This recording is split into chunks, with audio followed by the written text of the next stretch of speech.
Well, let's stick with primary day news, and big races for governor, Congress, and county executives are all up for grabs in the Free State. All right, joining us now with a look at some of the big elections tomorrow, polling expert Clifford Young, the president of the U.S. Public Affairs for Ipsos. Good to see you once again, Cliff. First of all, what we just talked about, when there's a glitch that's announced in the system, does that keep people away from the polls typically or not? No, typically no. I mean, they're not really paying attention right this second, and it's not going to worry them so much. Obviously, if something falls on a comet hits us, they won't go to the polls, but something like that, no, it shouldn't affect turnout. Shouldn't make a big difference. Okay, let's start right at the top. Maryland governor's race. Obviously, we have some local interest here, of course, with one of the big Democratic candidates from right in our own backyard. What are we seeing here when it comes to the Maryland governor's race? Well, on the Republican side, we have an incumbent, Hogan's, a shoo-in, probably is odds-on favorite for the generals as well, but we'll see. We have to see what the polls. On the Democratic side, obviously, it's wide open. And it's really between two. At least if we look at the polls, we always have to be careful with the polls and primaries. They're low turnout elections, typically only between 50 and 20% show up. But we're looking at Baker and Jealous.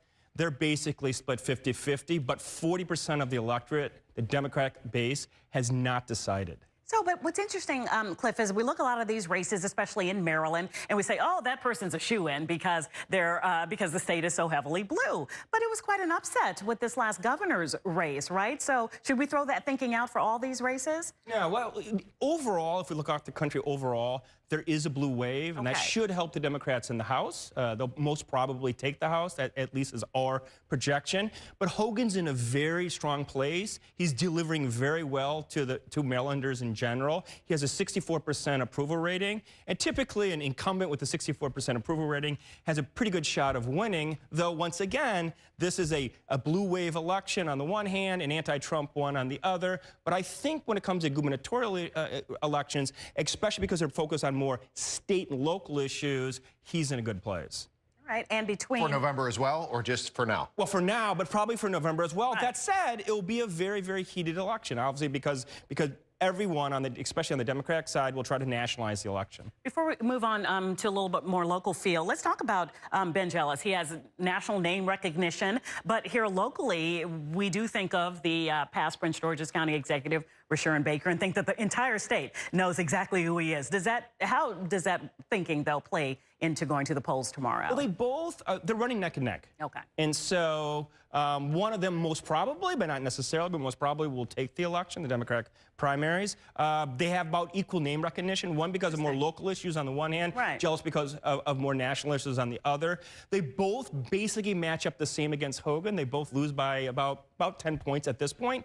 That's a function of their own name recognition. So the race really is between those two. But once again, we don't have a crystal ball. Yeah. You never know. These are low turnout elections, and it's really about getting out your base. Okay, let's talk about getting out the attention right now when it comes to the 6th race in Maryland. David Trone has just been throwing so much money at this, some of the most expensive campaigns that we've seen in this country. And not just now, he did this in 2016 as well in a different district. That didn't work, so now he's trying it again, spending in the two combined almost $25 million of his own money. Does that work? Well, first, it'd be nice to have that much money to spend, right? Okay. On the one hand. But we digress for sure. Yeah, we digress just a second. I'm with you, though, Cliff. Okay. Do all those ads, though, that we see over and over again, all that money that he's pouring into the campaign, does it work? Yes, it does have an effect. Indeed, when you're in a primary election like we're seeing the 6th district, by the way, the 6th district is very interesting, a very purple district, perhaps the most purple district in the United States. Especially with Western Maryland, right? Exactly. Very interesting combination of Montgomery County and Western Maryland.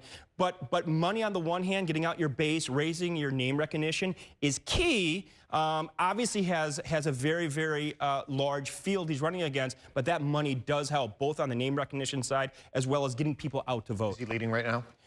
It's neck and neck. We don't have a very recent public poll, but the field is still wide open. All right.